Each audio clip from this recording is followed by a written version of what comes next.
আজ চলেন একটা আউটডোর ইফতারের গল্প আপনাদের সাথে শেয়ার করি। প্রতি বছর রমজান এলে আমি চেষ্টা করি বন্ধুদের নিয়ে একটা আউটডোরের ইফতারের আয়োজন করতে।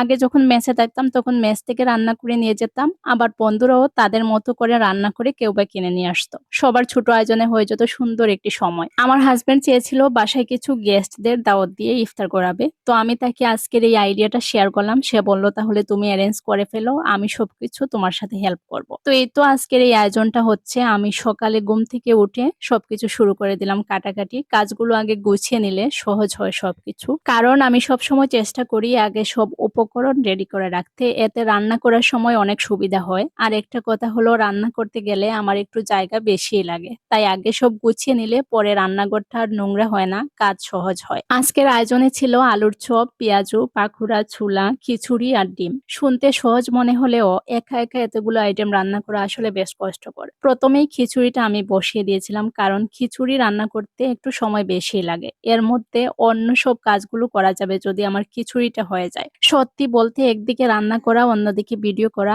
দুটো একসাথে করা খুব সহজ কাজ না। এই রমজান মাসে আমার ইচ্ছে ছিল ডেইলি ব্লগ করব, কিন্তু সব সময় সেই এনার্জিটা পাচ্ছি না খুঁজে। একদিকে আমি খিচুড়ি রান্না করছি, অন্যদিকে ছোলা, পেঁয়াজু, পাকুড়া সবগুলো আইটেম একে একে বানাচ্ছি। একটু তাড়াহুড়োর মধ্যেই রান্না করতে হয়েছে, কারণ একই সাথে ব্লগও করার চেষ্টা করছি। এদিকে আমি রান্না করে করে টেবিলে রাখছি নিয়ে, অন্যদিকে আমার হাজবেন্ড সবগুলা বক্সে ভরে ভরে রাখছিল, কারণ আমরা বাইরে গিয়ে ইফতার করব। আমরা যেহেতু আউটডোর ইফতার করব, ইফতারের আগে সব খাবার নিয়ে যেতে হবে বাইরে, সেই হিসেবে টাইমটা মেনটেন করে আমি রান্না করছিলাম। এভাবে তাড়াহুড়ো করতে করতে সব রান্না আমি শেষ করি। রান্না বান্না তো শেষ করলাম, এবার চলে যাওয়ার পালা। সবগুলা ভিডিও নিতে পারি নাই, আমি খুবই তাড়াহুড়ার মধ্যে ছিলাম। তারপর আমরা রওনা দিয়ে দিই লাক্কাতুরা চা বাগানের দিকে। পথে একজন দেরি করে ফেলায় আমাদের পুরো আয়োজনটা লেট হয়ে যায়। প্ল্যানটা একটু লেট হলেও আসলে সুন্দরই ছিল মুহূর্তগুলো। লাক্কাতুরা চা বাগানে এসে একটা সুন্দর জায়গা খুঁজে নেই, সেখানে বিছানার চাদরে বসার ব্যবস্থা করি। এরপর ধীরে ধীরে সব খাবার বের করে সাজিয়ে রাখি।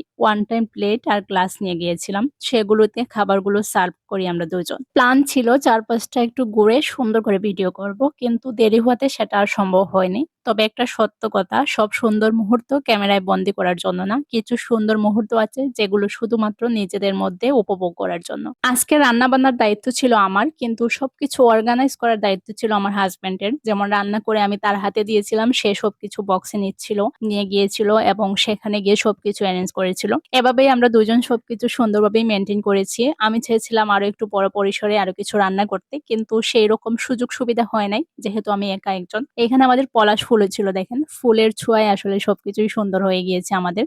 এভাবেই আমরা ইফতার করে একটা সুন্দর দিন কাটিয়েছি। ইফতার পরে আমরা একটু চা খেয়েছিলাম, সবাই বসে আড্ডা দিয়েছিলাম। এভাবেই আমাদের একটা সুন্দর দিন গেল। সবাইকে ধন্যবাদ আমার সাথে থাকার জন্য, সেই সাথে আমার পেজটিতে সবাই যুক্ত থাকার জন্য।